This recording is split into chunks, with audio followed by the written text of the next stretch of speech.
I used to think sleep paralysis was just a trick of the mind, until the night I realized something in my room was actually moving while I couldn't. If you're the type of person who sleeps with your door closed, you might want to stop after hearing this. Before I begin, make sure to subscribe, turn on notifications, and like this video so you don't miss more true horror stories like this one. And trust me, stay until the end, because what happened in the final moments will haunt you long after the lights go out. It started during my second year of college, when I was living off campus in a small apartment with a guy named Matt. We split the rent, but he was hardly ever around, always working night shifts.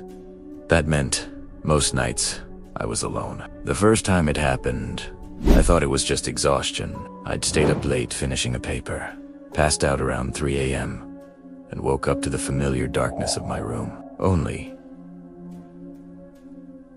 something felt wrong. I couldn't move.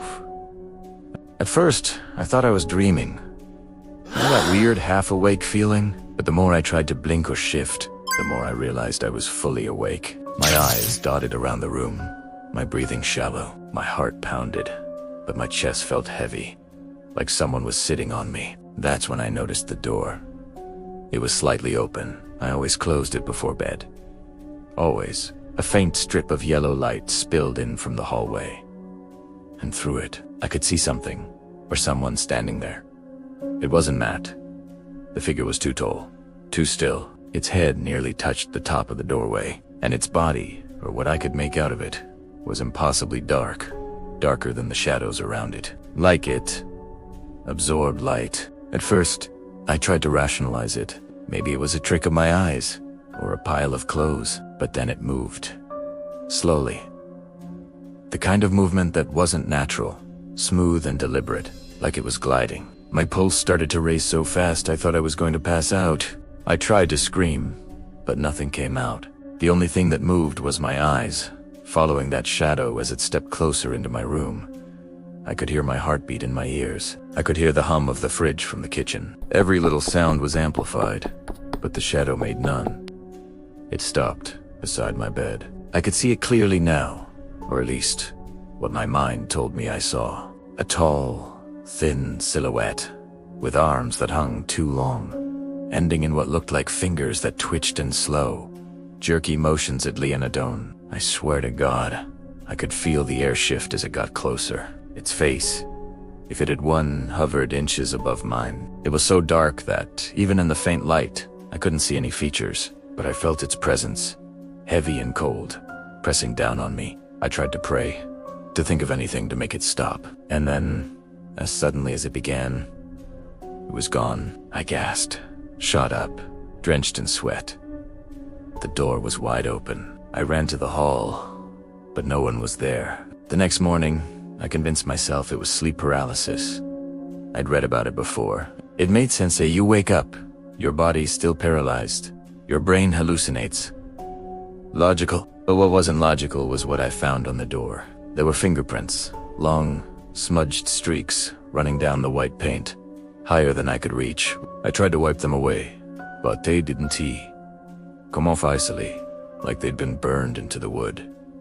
After that night, it happened again. Sometimes I'd wake up to see that same tall shadow standing in the corner. Sometimes it would be crouched beside the bed, watching me. I could never scream, never move. All I could do was wait until it disappeared. The worst was when I started hearing its soft, slow breathing that didn't match mine. It would whisper things I couldn't quite understand. Sometimes it sounded like laughter. One night, Matt came home early and found me sitting on the floor, shaking, staring at the door. I tried to explain, but he just looked uncomfortable and said, "Dude, you've been working too hard. You need sleep." So I started recording myself. I set up my phone on the dresser, just to see what was happening when I couldn't move. That night, the paralysis came again, stronger than before. I could see the shadow approaching, standing over me, reaching. My body felt like lead. I blacked out before I saw what it did. When I checked the footage the next morning, my stomach dropped. For 6 minutes, I lay completely still. The camera showed me sleeping peacefully until a shape slowly appeared beside my bed. At first, it looked like a distortion, camera glitching. But then it solidified. A dark figure leaned over me. You couldn't see a face, but you could see its outline. Impossibly tall, head tilted. Fingers inches from my throat, and then the screen flickered. When it came back, the shadow was gone, but I wasn't alone in the frame anymore. There was a mark on my neck, a dark, hand-shaped bruise. I deleted the video that same morning. I told myself it wasn't real, but every time I close my eyes now, I see that tall, silent thing standing by my bed, waiting for me to sleep.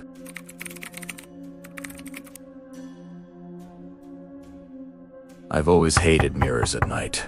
They reflect too much, not just what's in front of them, but things that shouldn't be there. My grandmother used to cover every mirror in the house when someone died, claiming they attract what doesn't belong here. I used to laugh at that, until the night I saw the woman in my own reflection, long after I'd stopped believing in ghost stories. It started when I moved into a small studio apartment downtown. It wasn't much, but it was mine. My first place on my own. The previous tenant had left a few pieces of furniture behind, including a tall, antique mirror, ornate frame, cracked along the edge. I thought it gave the place some character. The first time it happened was around 2 a.m. I woke up, completely frozen, eyes open, staring at the ceiling. I couldn't move a finger.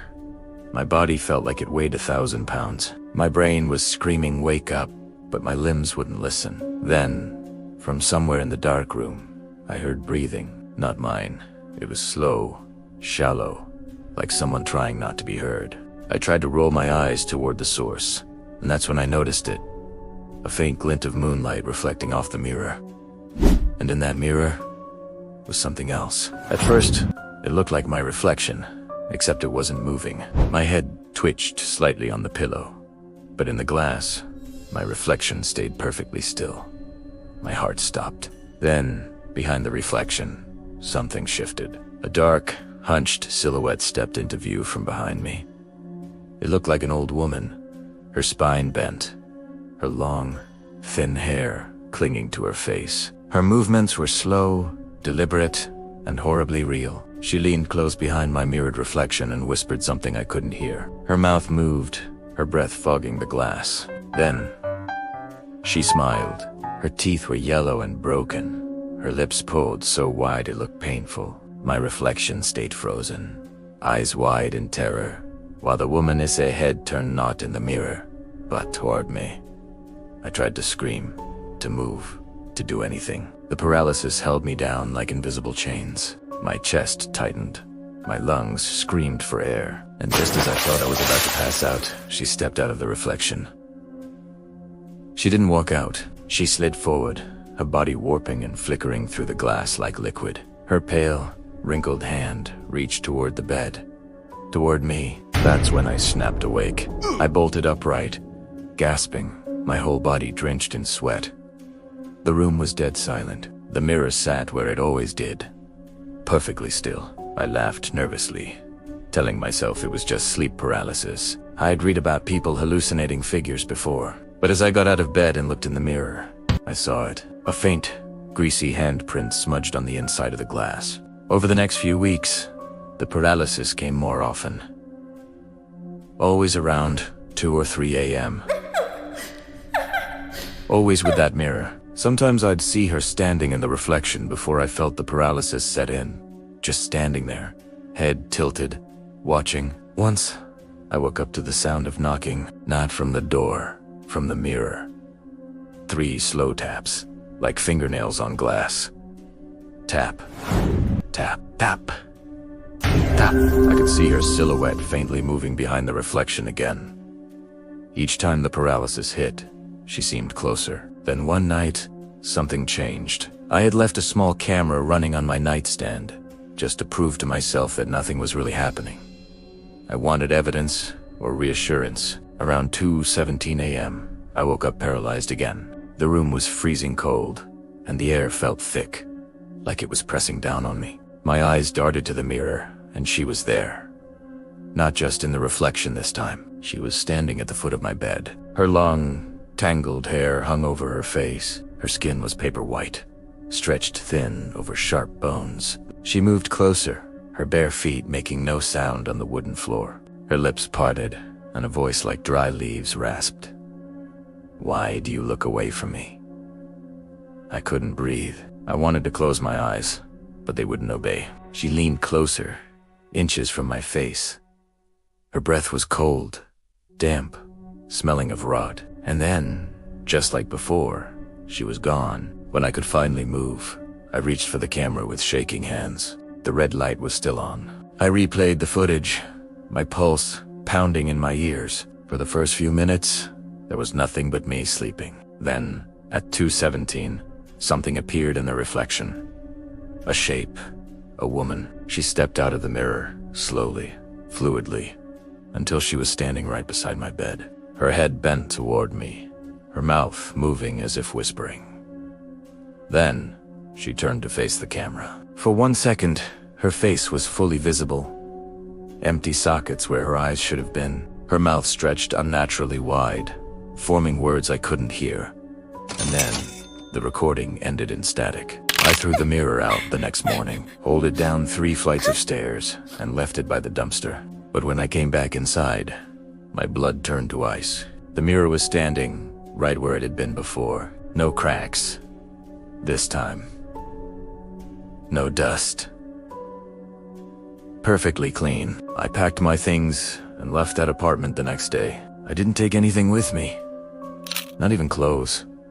I slept in my car for a week, but even now, when I close my eyes, I sometimes see a reflection behind mine, smiling. And once, when I caught my reflection in a shop window, I could have sworn she blinked at me.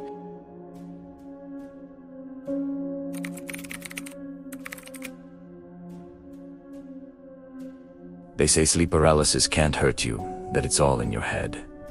But they never explained how the bruises appear, or why you wake up with someone else's breath still lingering in the air. I didn't believe in any of it until the winter. My father passed away. After the funeral, I moved back into his old farmhouse for a few weeks to handle the paperwork and sell the place. It was the house I'd grown up in, creaky floors, narrow hallways, and a cold draft that always seemed to come from nowhere. The first few nights were quiet, just lonely. But by the 4th night, I started waking up in the middle of the night. Not from dreams. Note, from sounds. Just a sudden, overwhelming awareness. Like someone else was in the room. I'd open my eyes and feel that suffocating pressure pressing down on my chest. I couldn't move. Couldn't scream. Could only watch as shadows stretched unnaturally across the ceiling, twisting into shapes that didn't make sense. At first, I brushed it off. Grief, exhaustion, stress. It could be anything, but then I started hearing it. The breathing, it came from right above me. Slow, raspy, uneven. Every inhale whistled like someone with crushed lungs. Every exhale rattled like something dying but refusing to stop. And it was always right on top of me. The next morning, he woke up sore, like someone had been kneeling on my chest all night. When I looked in the mirror, there were faint purple marks right where the pressure had been. I told myself I must have done it in my sleep somehow. But each night, the marks got darker. One evening, I decided to leave a light on. I wanted to prove it was just in my head. The yellow glow from the bedside lamp painted the room in a weak warmth. I lay there, heart pounding, half daring, half terrified for it to happen again. Dith. Around 3:11 a.m., the air turned ice cold. My breath misted above my face. My limbs went rigid, every muscle locking up. My eyes opened on their own. And there it was. A black, shapeless mass crouched on my chest. Its skin, or whatever it had, shimmered like oil, constantly moving, pulsing, twisting. It had no face, just the impression of one hollow indent, where eyes should be, and a slit that seemed to open and close like a mouth gasping for air. The thing leaned closer. I could smell it, old metal and decay, like the inside of a wet coffin. Tenet spoke, not with words, but with sound. A low, vibrating growl that I felt inside my bones more than I heard. My body convulsed, but the paralysis held me still. Its head tilted, as if studying me, before a cold, wet hand pressed against my throat. I don't remember passing out, only the relief when I woke up and it was gone. The next day, I checked the camera I'd set up in the corner of the room. I'd aimed it at my bed. At 3:11 a.m., I watched myself wake up. Eyes snapping open, body frozen stiff. Then the blanket sank inward, as if something invisible had climbed on top of me. For 3 full minutes, the weight on the bed moved slightly, shifting its position. My chest visibly depressed, like someone kneeling there. And then, a shape began to form in the light, dark, humanoid, crawling over me like a spider. At 3:14, the image flickered, and for one clear second, you could see it. A black, oily figure crouched over me. Long fingers wrapped around my throat. Then, static. When the image returned, I was alone again. I didn't sleep the next night. I tried to leave the house, but the car wouldn't start. It was snowing. The roads were ice. I was trapped. That night, it came again. But worse. The paralysis didn't wait for me to fall asleep. I was lying there, fully awake, staring at the ceiling, when my body suddenly locked. My breathing stopped. I couldn't even blink. From the corner of the room came that same wet, dragging sound like something crawling across the floor. Then it climbed onto the bed.